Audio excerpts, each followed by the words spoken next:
the idea of feeling safe is not quantifiable, right? It's vibes-based. Yeah. So therefore, anyone can say at any time that they are feeling unsafe because of XYZ. I think this is also the argument that Zionists are using to suppress pro-Palestinian activism, that they feel unsafe or that they feel threatened.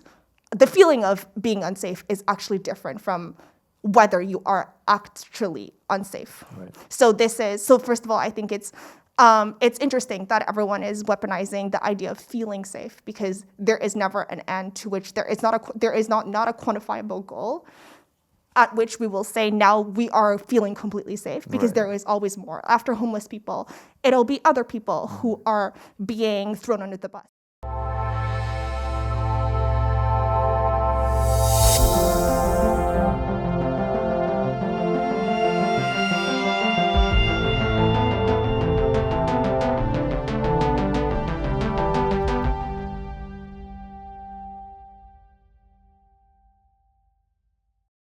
Hello there. My name is Kalden Dhatsenpa. I am your host, the host of Local 514. Today, we're talking about Chinatown.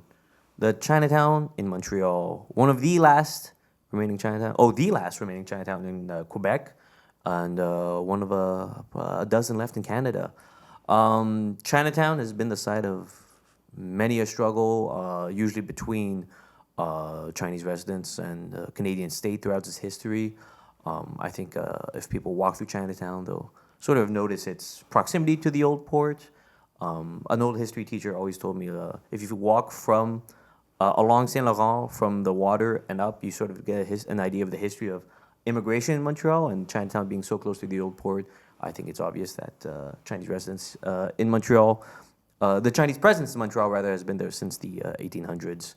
And has faced quite a lot of institutional opposition, gentrification.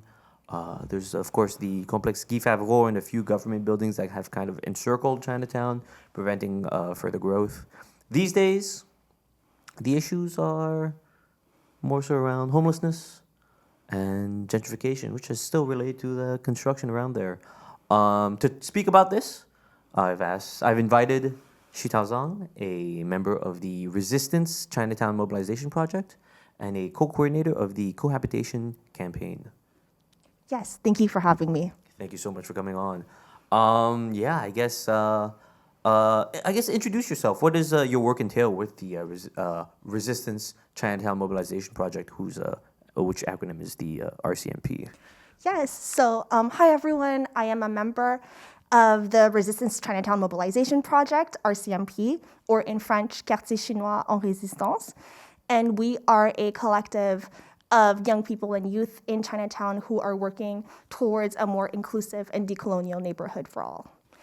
Essentially, the cohabitation campaign was created because around June of last year, we noticed some very, very disturbing trends in the neighborhood and all over the neighborhoods in Jiuzhaigou, Montreal in general, where an increasing number of housed residents in a lot of neighborhoods are calling for the eviction or the criminalization of unhoused people in their area.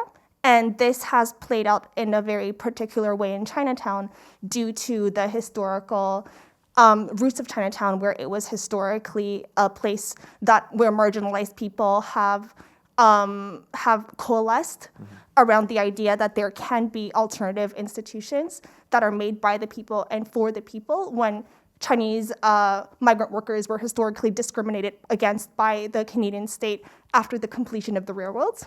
So this is a particularly important issue in Chinatown because there are a lot of forces that are calling for governments to take action around the criminalization and the surveillance of unhoused people. And we believe that the community must mobilize against it in order to create a more inclusive neighborhood for all. Incredible. Yeah, it's like I said in the intro, there's a long history of the kind of oppression that's been faced by Chinese residents in Chinatown and Montreal, and of course all across Canada.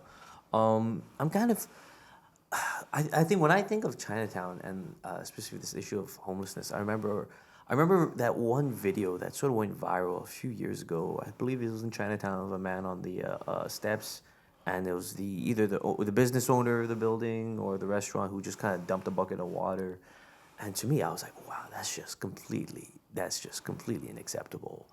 And it seems like there's this kind of like, I mean, correct me if I'm wrong. It seems like there's sort of multiple kind of forces or I guess positions at play in Chinatown for people who are, I think, I would say more in a position of solidarity with these people experiencing homelessness, watching these encampments that set up around in and around Chinatown being evicted, and then you have another group of people who seem to be very concerned with this idea of public safety and kind of like maybe they see this homelessness as a sort of urban decay.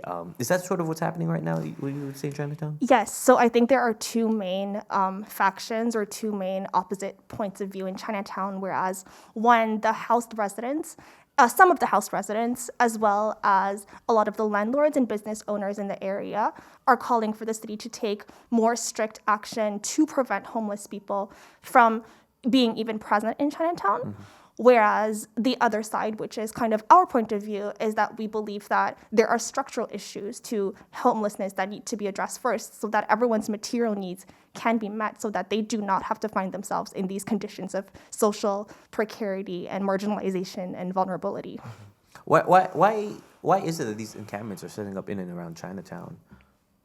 I think there are a lot of different factors. I know there are also a lot of not a lot of, but there are a lot of shelters nearby the area of Chinatown, which is where some people go for services, for essential services that they need, whether it be food, clothing, or some of them for meals. So I think there are a lot of, there are some shelters around Chinatown, which is also a point of contention in cohabitation, people saying that the shelters, the mere existence of these shelters attracting homeless people who are then allegedly causing nuisance to the housed residents of these neighborhoods to a point that it would violate the charter rights of these housed residents. And this is why 2 applications for authorization for a class action have been filed last year, around June of 2024, in Milton Park in Devonshire, that are calling for the government to close these shelters and essentially criminalize the unhoused people in these neighborhoods. Wow. So I guess it's in Milton Park in Devonshire that they're saying that the mere existence of these shelters and I guess the people experience homelessness who go for the services, that's infringement of charter rights. It's a pretty serious accusation. It's a very serious allegation. Yeah. And I'm wondering, are residents in Chinatown considering this approach as well?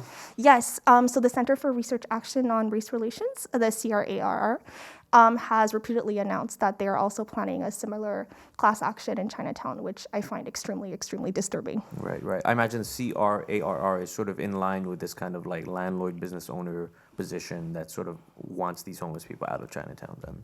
Yes. My colleague Maka has written a wonderful text on RCMP's Substack where she questions this kind of rhetoric where CRAR is against social housing in the neighborhood of Chinatown. In January of 2024, I believe, they made a presentation to the OPCM, so l'Organisation de Consultation Publique, de Consultation Communautaire de Montréal, where they asked for the city to pause any social housing cohabitation projects in Chinatown, but also they do not want to see any unhoused people around. So I think Maka's line of reasoning in her article, which is also our line of reasoning, is that if you are against unhoused people, but you're also against putting people in houses, then what do you want? Right. Yeah. Then what do you really want, and what do you really stand for? Yeah. What's at the end of that kind of like that logic train? Yeah, I think it's the like eradication of unhoused people and any sign of poverty from our streets, which again, like I find extremely disturbing because it is it has strong eugenic undertones. No, that's exactly it, right? It's like I mean, you saw this during the municipal elections, which we just had in Montreal, right? It was sort of one of the main axes of policies around homelessness, where you had the incumbent government, Projet Valérie Plante, Le Caboin, who had to sort of answer for the massive and repetitive encampment dismantlings that they sort of ordered against Soraya and Craig, who would talk about no longer doing encampment evictions. As far as what it seems like Soraya is kind of continuing to hold that line. We'll see as it progresses. Something I thought was interesting though was during the municipal campaign, there was an announcement made in Chinatown by Soraya Martinez Ferrada, where her and her city councilor candidate for Saint-Jacques-Ville-Marie talked about creating a sort of tactical group to sort of address homelessness. And I think it's very evident, right, that like they do this in Chinatown because they're trying to like appeal to these kinds of concerns, right? And they're kind of, I guess, acknowledging that it's such a hot topic in Chinatown, and that they're suggesting, I mean, what their suggestion is more police. Their suggestion is more surveillance even, because they would talk about increasing public surveillance. And I do believe the RCMP is sort of against that. The RCP in this sense being, of course, this Resistance Chinatown Mobilization project and not the actual Royal Mounted Police. Yes, absolutely. So Ensemble Montréal has repeatedly collaborated with CRAR to promote a vision that's around more policing and more surveillance. And we think that this is just throwing more money to address the superficial manifestations of the problem instead of addressing the root causes of the problem. Because with the increased policing, what we will inevitably see is that these people will be scared to find themselves in a group and to set up encampments to protect their own safety. So therefore, they are increasingly isolated and alone, and therefore more precarious than ever. No, of course. I wonder, how do your conversations go with the type of Chinatown residents who are concerned about like public safety and this idea of like, I guess mischief and like seeing homelessness visibly in their neighborhoods? How do you speak to some of these residents who are concerned about safety and have this kind of fear about this? Yeah, absolutely. I mean, I do not live in Chinatown myself, Sure. but my colleague Wawa Lee, who's a good friend and comrade, she does live in Chinatown, and I think she has these conversations with people on the daily. And what I can say is that there are a lot of community activities that have been organized in order to create a sense of friendship between the housed residents and the unhoused residents, or the residents who are housing precarious, so that they know each other on a human level, and that they are no longer scared of each other as this invisible, scary monster of the other that we should always fear. Of course, yeah.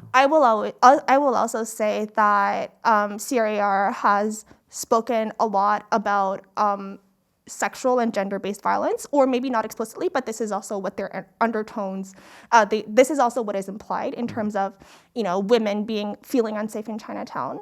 I will say two things about that. So first, the idea of feeling safe is not quantifiable, right? It's vibes-based. Yeah. So therefore, anyone can say at any time that they are feeling unsafe because of XYZ. I think this is also the argument that Zionists are using to suppress pro-Palestinian activism, that they feel unsafe or that they feel threatened. The feeling of being unsafe is actually different from whether you are actually unsafe. Right. So first of all, I think it's interesting that everyone is weaponizing the idea of feeling safe, because there is never an end to which there is not a quantifiable goal at which we will say now we are feeling completely safe, because Right. there is always more. After homeless people, it'll be other people who are being thrown under the bus. People who loiter, it's like the goalposts are moved. Exactly. Yeah. After homeless people, it'll be queer people and trans people. I think this is the very clear line of increasing social reactionary, it's this line of reactionary and exclusionist thinking that we are going towards, that I can see it in a very predictable way. I will also say about sexual and gender-based violence that it is not, of course, every sexual and gender-based violence occur. I have worked with unhoused people closely myself. I was a student clinician at the Mobile Legal Clinic when I was a student. So I have interacted very, very closely with unhoused people. And like people who are housed, these dynamics of sexual harassment and violence can occur amongst anyone. But I think people focus disproportionately on unhoused people, just like how they focus disproportionately on migrants or refugees or Right. racialized people or queer and trans people, because they are reluctant to address the sexual and gender-based violence that are occurring within their own circles, within the confines of their own homes and their communities. We know that around 80% of sexual and gender-based violence are committed to people who are close to the victim. Right, So it can be members of your family, your close friends, your employer, your teacher even. And I think people want to portray this scary other, this stranger like unhoused, racialized asylum seeker stranger who's hiding in the bushes or who are hiding in a dark alleyway waiting to assault you, when we know that this is not the case of for the majority of sexual violence that happens, because they are reluctant to address their own complicity in how they could also participate in sexual and gender-based violence towards marginalized people. Right. And we know for a fact that people who are queer, who are trans, sex workers, and survivors of violence are disproportionately overrepresented, amongst people who are unhoused or housing precarious. So they are actually the ones who have been on the receiving end of all of this violence. And when we add more surveillance and more police to the mix, there is also obviously an increased risk for sexual and gender-based violence, and then they have nowhere to turn to. Mm-hmm. Well, yeah. No, thank you for the reminder about that statistic. I think it's sort of this almost like this fear-mongering archetype, right? That's kind of like that continues to perpetuate about like, oh, it's going to be in some like scary alley, when the reality, or statistically, is shown that it's going to be the people around you who use that to their advantage, unfortunately. Yeah, I always say that if you're unhoused, if you are someone who is housed and you have a daughter, and you're scared that something will happen to your daughter, you should look at the people around you before making up theories about the unhoused person on the street. No, of course, yeah. I mean, it's a really great point you made about this idea of fear and safety, right? This thing, because it's like, how do you really allay a sense of fear that's based on just vibes, as you said, right? Because I'm really happy that you brought it up about the how that's used against Palestine activists, because it's like you saw that readily during the encampment, right? Where like you had like some students who said that there was a climate of fear, or that they were kind of like they didn't feel safe because of the encampment, right? But it's like if you actually looked on the ground, it's like you had plenty of Jewish activists who were also part of the encampment who clearly their safety was not like a concern to them. So it's something else at work, and it's interesting seeing how people's fear, I guess, is instrumentalized for these kinds of police concerns and police aims. What kind of work is your RCMP doing right now? Yes, so I have several colleagues who are working on different projects. Wawa Lee, our good friend and comrade, is working with Stella, who is an organization that serves sex workers on the ground. So she is working with Stella on research on rooming houses in the red light district. And Maka, who is my other good friend and comrade, she is working on defunding. She is working with Defund la Police, so the organization, on redefining and reimagining safety and what we perceive as public safety and inclusivity in our communities. No, incredible. So you have two very important files, and then yourself, I believe, working on this cohabitation campaign. Is that correct? Yes. So the cohabitation campaign, which everyone else is a part of, which is why I'm only a co-coordinator, because everyone else is also a co-coordinator. But I think the cohabitation campaign kind of ties all of these projects together, because while we are working, we are trying to work in solidarity with unhoused people, and we are also trying to defend the rights of people who are housed but who are precarious, or people who are housed but who are unable to exercise their rights because of cultural, linguistic, and socioeconomic barriers. Mm-hmm. So we are also working on protecting the rights of rooming house tenants, who are people who are a lot more precarious in Chinatown, because historically these are often vulnerable elders who are disabled, who do not have a very high income, and who do not understand French and English very well. So it's very hard for them to defend their rights. And what is a rooming house tenant exactly? Yes. So a rooming house, also maison de chambre in French, is instead of renting an apartment, you rent a room in an apartment. Mm-hmm. And basically there is a slightly different legal regime, from my understanding, surrounding rooming houses versus like regular apartment tenants, such as that the delays that they are given are a lot shorter for rent increases and for moving out. So they are often more precarious because they are forced to make because they are given less time to get informed and to react in order to defend their rights. Mm-hmm. Okay, well. So yeah, I guess there's a lot of I guess concern there from a population that lives in rooming houses, considering that they don't have even the little protections that tenants have across Quebec. A lot of rooming houses in Chinatown are also unregistered, which makes it a lot harder again for tenants to defend their rights because legally or technically they are not supposed to be there, or the city doesn't know that they are there. And if they were to defend their rights in court, it would kind of signal to the government that they are in a irregular housing situation.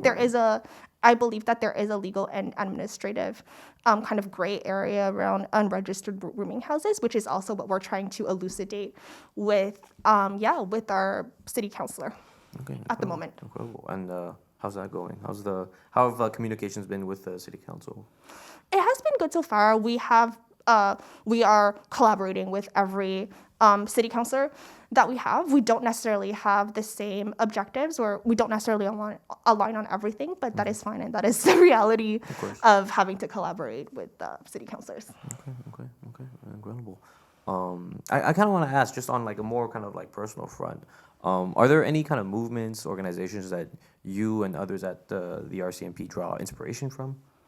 Yes, there is an organization called Vivre Ensemble, which is a completely like grassroots, self-funded organization from Brossard, or I think they're definitely from outside of the island of Montreal.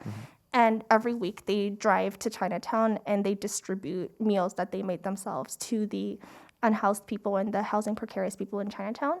And they have really been a great source of inspiration in terms of mutual aid and grassroots organization.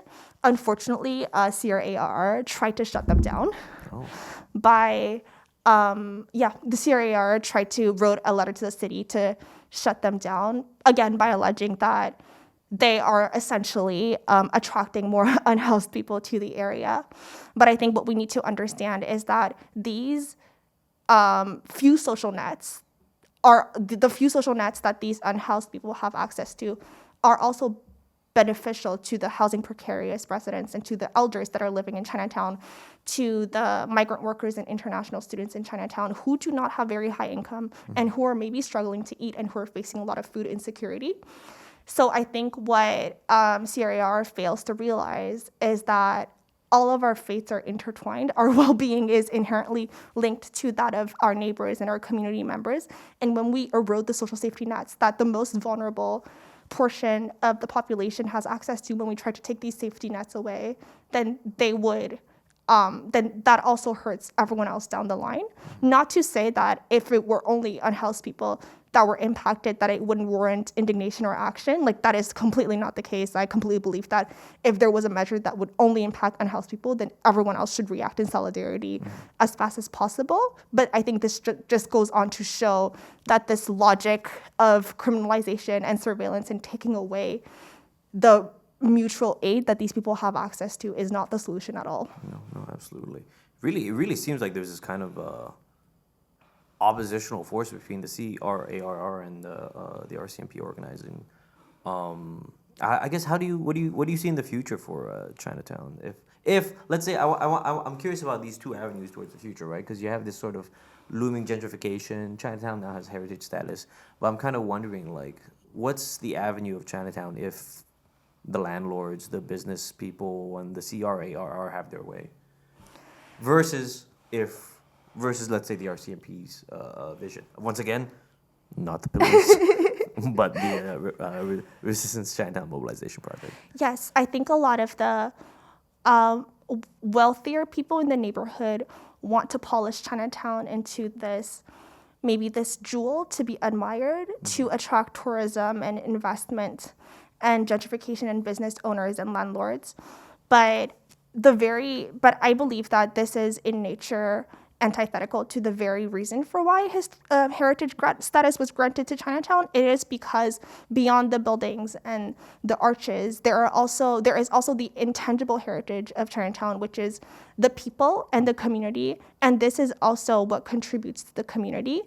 If we were to chase out every unhoused person and every housing precarious resident so that Airbnbs and hotels can be built in Chinatown, which again, they cannot at the moment because of heritage protection, then this is just reducing Chinatown to an artifact to be placed into a museum and admired, or just an object to be consumed. And I think when people talk about the commodification of culture, and I think that's really, really what it is, where we want people to make money off of what they see, and not invest themselves in what the community actually is. Right. It's the difference between, let's say, like those artifacts you see in a museum that's just there for display, or when they're actually used in the community and traditions are kind of kept on. Yeah. Thank you very much for that. Thank you. And I think our vision is that we want a Chinatown that is vibrant, where there are cultural activities and culturally and linguistically accessible services for our seniors, where there is a vibrant community of families and elders and youth, and where everyone can feel welcomed and included, not just if you have money, not just if you're a landlord or a business owner, but I think that every unhoused person must feel welcome in our neighborhood and be able to access the services that they need, or to participate in life in the community. Incredible. Where can people find out more about the RCMP? Yes, thank you. There is we have a Instagram account that is My Chinatown Montreal, and I believe we also have a Substack. Yes, we do have a Substack that is also in the link in bio of the Instagram account. Perfect. My Chinatown MTL, and you can read. Just read. I want to say the writing on there is just top notch. The writing on that Substack is just primo. Like every piece that's coming out, it's a different author, and they're all just really great, just fantastic reads. We have wonderful comrades and contributors. Yeah. Well, thank you very much, Shi Tao, for coming on the show and talking to us about the organizing and mobilizing that you have going on in Chinatown. Thank you for having me. Of course. That's it for today's program, folks. Thank you very much for watching and listening. Take care.